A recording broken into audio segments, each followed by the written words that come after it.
In the last lesson, we learned the empirical rule. The numbers in the empirical rule were 68, 95, and 99.7. So what that meant was, if we start at the mean and we go up and down one standard deviation, 68% of the data will be in that range. If we go up and down two standard deviations, 95% of the data will be within that range. And if we go up and down three standard deviations from the mean, 99.7% of the data will be in that range. Well, two out of the three of these are kind of awkward numbers. It's not common for someone to say they're 68% confident.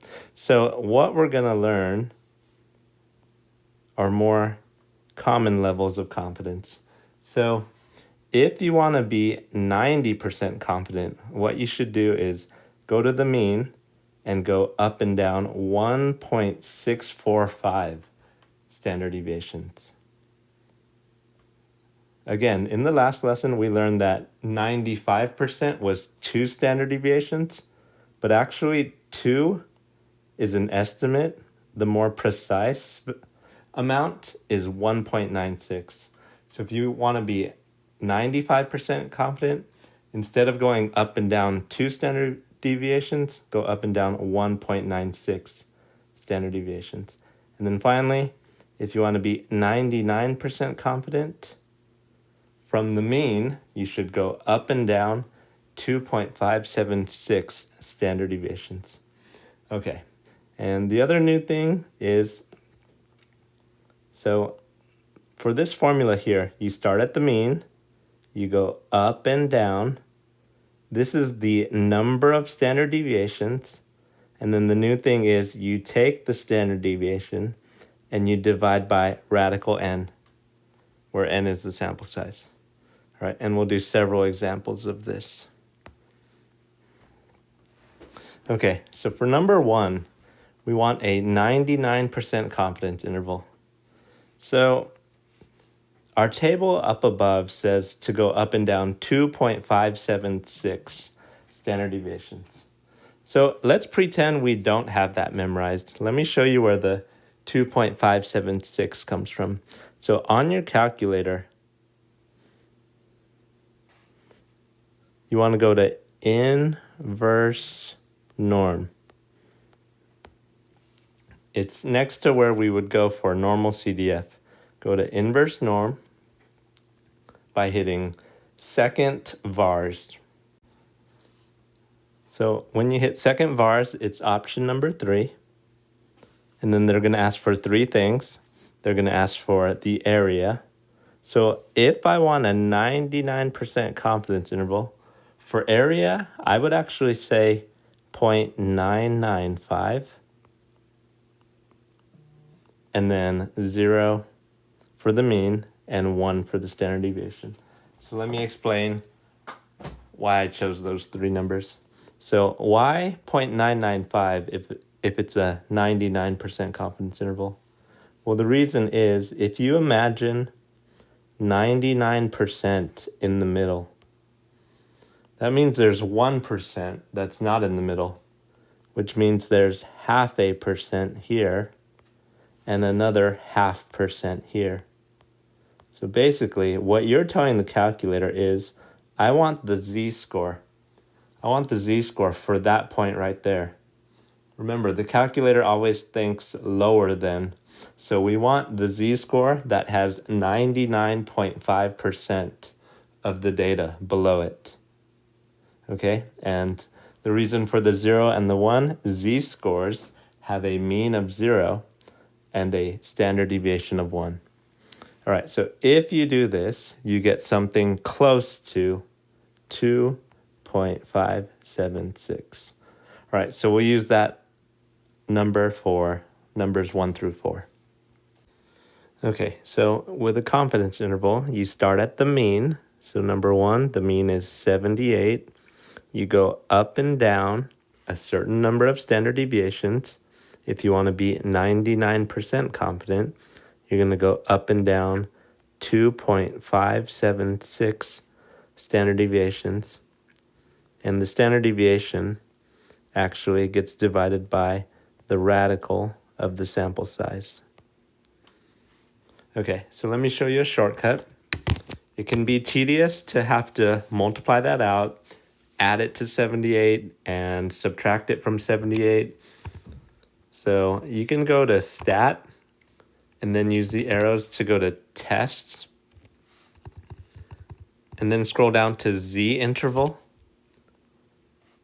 So Stat, Tests, Z interval. And then on the top line, you want to choose Stats instead of Data, because they didn't give us a list of numbers. They just gave us the summary stats, which were, the first thing they asked for is the sigma, so that's 9.2. Then you're going to enter 78 for X bar. N is 150, and the sea level needs to be in decimal form, so put 0.99 for sea level, and then you'll get this interval. So here's our 99% confidence interval.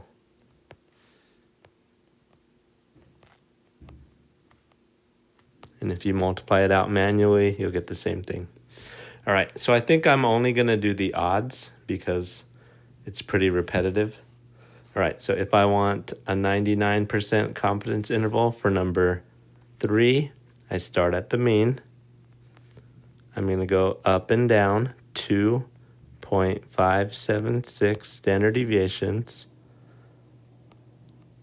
Standard deviation is 1.5, but that needs to be divided by radical n. All right, the shortcut, go to Stat, Tests, Z interval, choose Stats at the top. Sigma is 1.5. X bar is 7.2. The N is 450, and the sea level is still 0.99. All right, so the confidence interval for this one is 7.0179 up to 7.3821.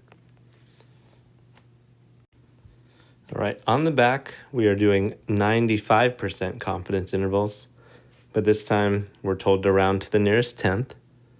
All right, so for a 95%, remember that it's around 2 standard deviations, but not exactly. And let's pretend we don't know the number from the front of the notes. Imagine 95% in the middle. So what does that mean? That means there's 5% that's not in the middle. So there would be 2.5% here, 2.5% here. So the z-score we want is the z-score that has 97.5% of the data below it. So we would find that by doing inverse norm, 0.97501. All right, if you do that, you get 1.96. Okay, so for number 5, we start at the mean of 21. We're going to go up and down 1.96 standard deviations. The S3 gets divided by radical 10,000. All right, so this is the work that I want to see. And then on the next line, you can just put the answer. So to get the answer on the calculator quickly, go to Stat, Tests, Z interval. Sigma is 3, X bar 21, N is 10,000, and the sea level now is 0.95. All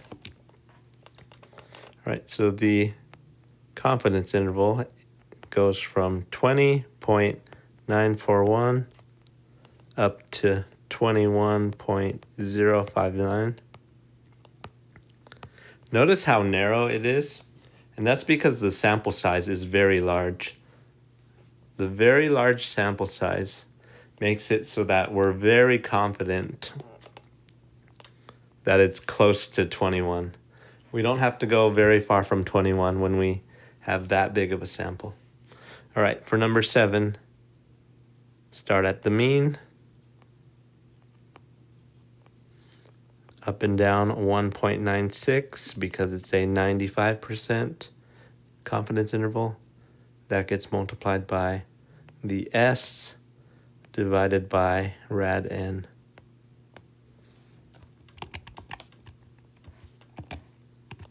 Okay, inputting this in the calculator, sigma is 12.8, x bar is 115.1, n is 200, sea level is 0.95, calculate. The lower bound is 113.33, and the upper bound is 116.87. All right, one more, and this is in the form of a word problem, but it's really not much different.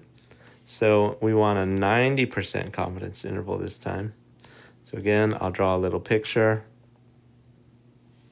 So if 90% is in the middle, well then each tail would have 5%. So when we do the inverse norm, we actually want to do 0.95. Now, some calculators, some of the newer ones, you can just put the actual value and say center. But the older calculators always do the area to the left. So if you have one of the older calculators like me, you have to say 0.95, 0, and 1. Okay, so that is 1.645. So that's the number of standard deviations. We're going to go up and down. Okay, so for this one, we want to start at the mean. So it looks like the mean is the average of 1.8. We want to go up and down 1.645 standard deviations. They tell us the standard deviation is 0.6, and the sample size that they used was 388. Okay, so stat, tests, z interval, sigma is 0.6, x bar is 1.8, n is 388. Change the sea level to 0.9, hit calculate, and you get 1.7499 and 1.8501. Right, I just realized I did not round to the nearest tenth for numbers 5 and 7, but that's okay. Okay, that's it for this lesson. You only have to do the odds when you turn in your notes.